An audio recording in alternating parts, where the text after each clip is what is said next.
የተወደዳችሁና የተከበራችሁ የኢትዮ ኒውስ ቤተሰቦች እንደምናላችሁ ሰላምታችን በያላችሁበት ይድረስ። እነሆ አዳዲስና ወቅታዊ መረጃዎችን አዘጋጅተን ወደ እናንተ ማድረስ ጀምረናል። ከኢትዮ ኒውስ ልዩ መረጃዎች ጋር አብራችሁ እንድትቆዩ ግብዣችን ነው። በቅድሚያም አርዕስተ ዜናዎችን አስቀድማለሁ። በአማራ ክልል የተለያዩ አካባቢዎች በአገዛዙ ጦርና ፋኖ ኃይሎች መካከል በቀጠለው ውጊያ ከፍተኛ ሰብአዊና ቁሳዊ ጉዳት መድረሱ ሰምተዋል። የፋኖ ኃይሎች በሸዋና ጎንደር በአገዛዙ ጦር ላይ ድል ማስመዝግበናል ሲሉ አስታውቀዋል። በሌላ በኩል በክልሉ አበርገሌና ጻግብጂ ከፍተኛ ወታደራዊ ውጥረት ሰፍረዋል ሲሉ ነዋሪዎች ተናግረዋል። በዝርዝር የምናየው ቀዳሚ ጉዳይ ነው። አሜሪካ በኤርትራ ላይ የጣለችውን ማዕቀብ ለማንሳት እና ዲፕሎማሲያዊ ግንኙነቷን ለማደስ እያሰበች መሆኑ ተሰማ። አሜሪካ በቀይ ባህር ቀጠና ያላትን ስትራቴጂካዊ ሚዛን ለመጠበቅ በምታደርገው ጥረት ከኤርትራ ጋር ያላትን ግንኙነት እንደገና ለመጀመርና የተጣሉ ማዕቀቦችን ለማቅለል አማራጭ እያጠናች መሆኑን ዘ ዋል ስትሪት ጆርናል ያወጣው ዘገባ ያሳያል። ዝርዝሩን ትሰሙታላችሁ። የአሜሪካው ፕሬዝዳንት ትራምፕ በሊባኖስና በእስራኤል መካከል የተደረሰው የተኩስ አቁም በ3 ሳምንት መራዘሙን ይፋ አድርገዋል። በተጨማሪም ትራምፕ የባህር ኃይሉ ፈንጂ የሚያስቀምጡ ጀልባዎች ላይ እንዲተኩስና እንዲገድል፣ በባህር ወሽመጡም ላይ እንቅስቃሴዎችን እንዲያስቆም አዘዋል። በዝርዝር የምናየው ሌላኛው ጉዳይ ነው። የተወደዳችሁና የተከበራችሁ የኢትዮ ኒውስ ቤተሰቦች አብራችሁን ቆዩ። ወደ ዝርዝሩ አልፋለሁ። በአማራ ክልል የተለያዩ አካባቢዎች በአገዛዙ ጦርና ፋኖ ኃይሎች መካከል በቀጠለው ውጊያ ከፍተኛ ሰብአዊና ቁሳዊ ጉዳት መድረሱ ሰምቷል። የፋኖ ኃይሎች በሸዋና ጎንደር በአገዛዙ ጦር ላይ ድል አስመዝግበናል ሲሉ አስታውቀዋል። በሌላ በኩል በክልሉ አበርገሌና ጻግብጂ ከፍተኛ ወታደራዊ ውጥረት ሰፍኗል ሲሉ ነዋሪዎች ተናግረዋል። በአማራ ክልል በአገዛዙ ጦርና ፋኖ ኃይሎች መካከል የቀጠለው ጦርነት 3 ዓመታትን አስቆጥሯል። አሁንም በተለያዩ አካባቢዎች በቀጠለው ውጊያ በየዕለቱ ከፍተኛ ሰብአዊና ቁሳዊ ጉዳት እየደረሰ እንደሚገኝ የመረጃ ምንጮች ይናገራሉ።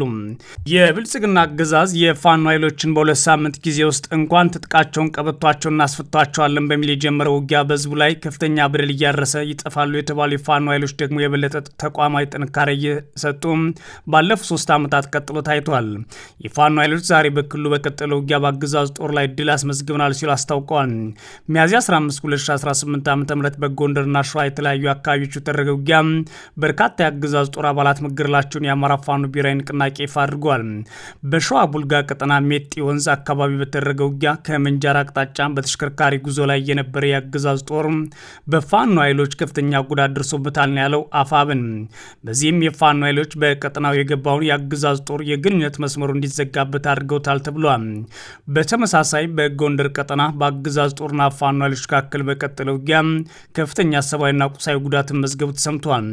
በሰሜን ጎንደር ዞን ዛሬም አካባቢ የፋኖ ኃይሎች በከፈቱት የማጥቃት ውጊያ ከ80 በላይ የአገዛዙ ጦር አባላት ተገድለዋል ሲልም አፋብን ይፋ አድርጓል።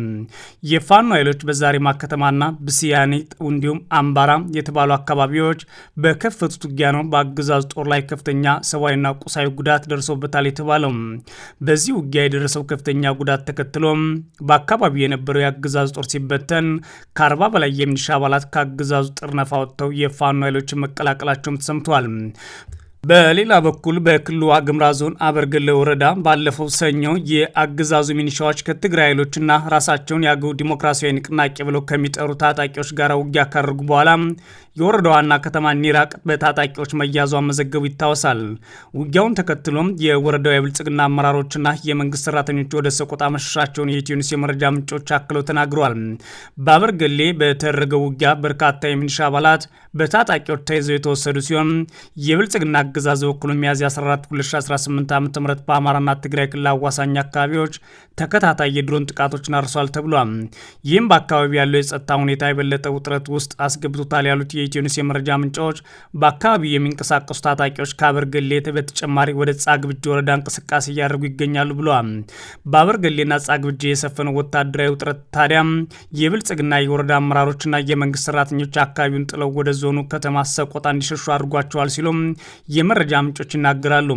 በአካባቢው እየሆነ ያለውን የጸጥታ ሁኔታ እየተከታተሉ መሆናቸውን የሚገልጹት የመረጃ ምንጮች ባለፈው ሰኞ በኒራቅ ከተማ በነበረው ውጊያም ሆነ አሁን ላይ በሁለቱ ወረዳዎች ባለው ወታደራዊ እንቅስቃሴ የትግራይ ኃይሎች ተሳትፎ አለበት ቢሉም ስለ ጉዳዩ በትግራይም በኩል በይፋ የተባለ ነገር ግን እስካሁን የለም። አሜሪካ በኤርትራ ላይ የጣለችውን ማዕቀብ ለማንሳት እና ዲፕሎማሲያዊ ግንኙነቷን ለማደስ እያሰበች መሆኑ ተሰማ። አሜሪካ በቀይ ባህር ቀጠና ያላትን ስትራቴጂካዊ ሚዛን ለመጠበቅ በምታደርገው ጥረት ከኤርትራ ጋር ያላትን ግንኙነት እንደገና ለመጀመርና የተጣሉ ማዕቀቦችን ለማቅለል አማራጮችን እያጠናችን መሆኑን ዘ ዋል ስትሪት ጆርናል ዘግቧል።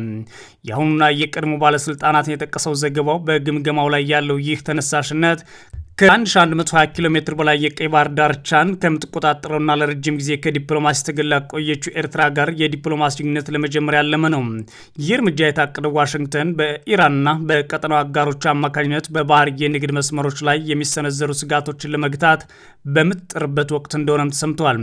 ባህረ ሰላጤው ቁልፍ የንግድ መስመሮች ላይ ያለውን ውጥረት እየጨመረ መምጣቱን ለዲፕሎማሲያዊ ጥረቱ መፋጠን ምክንያት ሆኗል።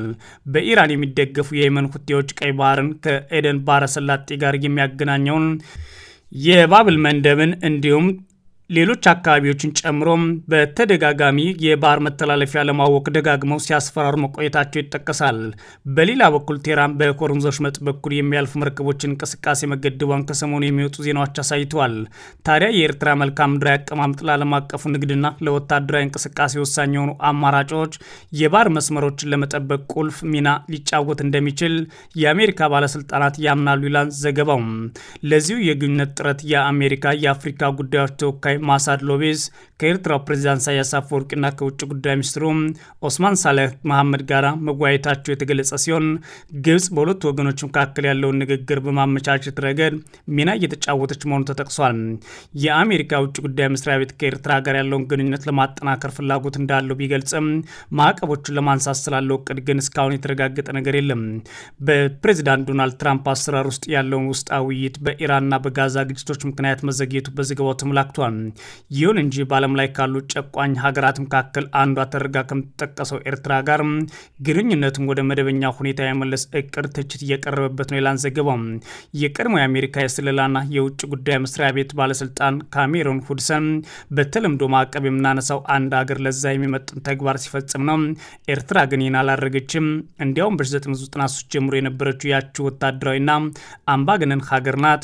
ማዕቀብ በማንሳት የምንሸልማቸው ከሆነ እኛ ምን እያገኘን ነው ሲል ጠይቋል።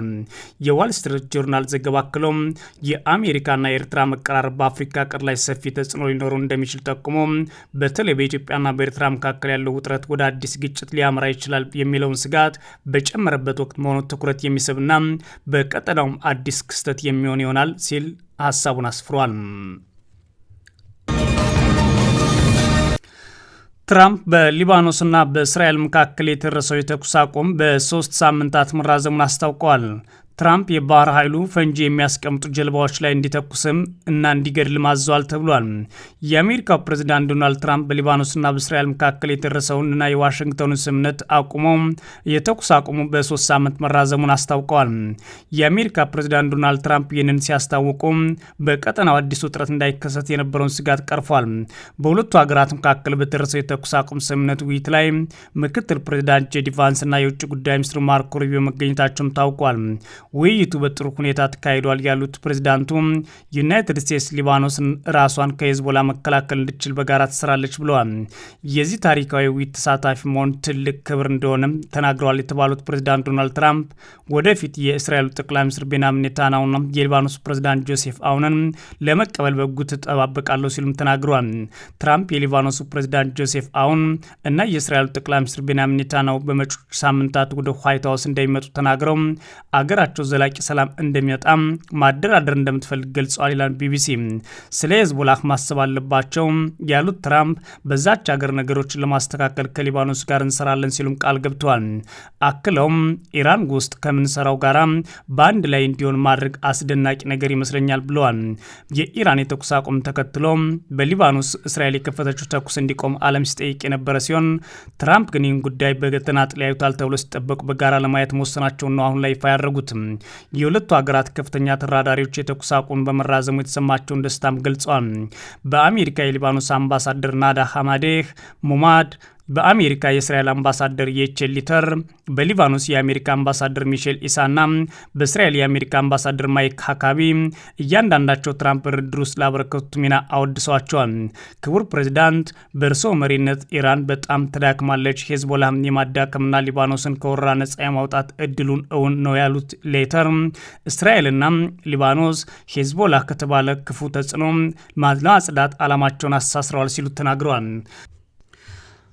ሀካቢ የተባሉት ደግሞ ሄዝቦላ በሰፈር ውስጥ በሁሉም ሰው በመስኮት ላይ ድንጋይ ከሚወረውር ልጅ ጋር በማመሳሰል ገልጸውታል። ህፃኑን ማስቆም ከተቻለ በኋላ እንደ ሊባኖስና እስራኤል ያሉ ሌሎች ጎረቤቶች በሰላም ይኖራሉ ሲሉ ያላቸው እምነትና ተስፋ ተናግረዋል።